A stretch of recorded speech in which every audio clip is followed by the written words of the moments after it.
Organisations have expressed concerns about reports that the UK government may use the October Consumer Price Index (CPI) inflation rate figure of 4.6% to uprate working age benefits from next April, and not the September CPI figure that is traditionally used. Action for Children said that Chancellor Jeremy Hunt must raise benefits by inflation in the usual way, using the September CPI figure of 6.7%. Campaigners have warned the UK government it would be indefensible to use the latest lower inflation figures to uprate benefits, describing it as a big cut for struggling families. The Joseph Rowntree Foundation, JRF, said that, should this happen, it would be a move to fiddle the figures and hide a big cut. During an appearance on ITV's Good Morning Britain, GMB, on Wednesday, Treasury Minister Gareth Davis MP could not guarantee the September figure would be used for the annual uprating. He told presenters Susanna Reid and Ed Balls, "I am not going to speculate what may or may not be in the autumn statement. But I would point out that we did uprate benefits by quite some considerable margin earlier this year. But it's not appropriate for me to comment ahead of the autumn statement."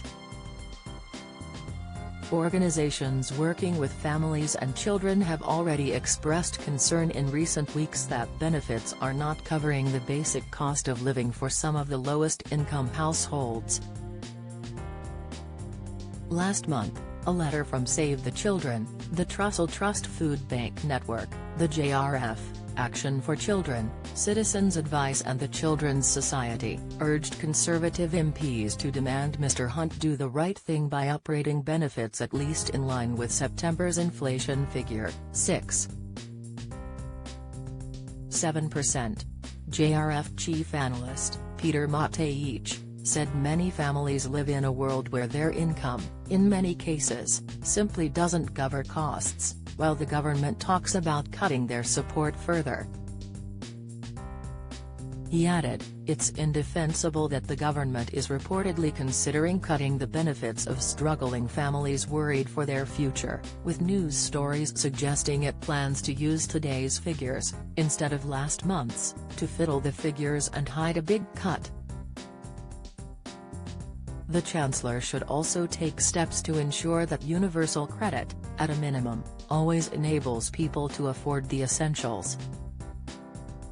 Action for Children's Chief Executive, Paul Carberry, said while the inflation fall might be mission accomplished for government, the cost of living crisis is getting worse for many of the families we see every day. He added, with winter approaching, the continued financial pressures on low-income parents will only get worse, meaning yet more children going cold and hungry. The Chancellor must use the autumn statement to protect families with children from these intense and ongoing pressures on household finances.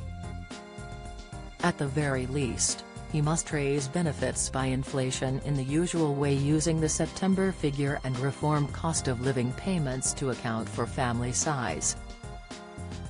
Get the latest Record Money news. Join the conversation on our Money Saving Scotland Facebook group for energy and money saving tips, the latest benefits news, consumer help and advice on coping with the cost of living crisis. Sign up to our Record Money newsletter and get the top stories sent to your inbox daily from Monday to Friday, including a special cost of living edition on a Thursday. Sign up here. You can also follow us on X, formerly Twitter, at @recordmoney_ for regular updates throughout the day. Chancellor Jeremy Hunt will deliver the autumn statement on Wednesday, November 22, 2023 in Parliament.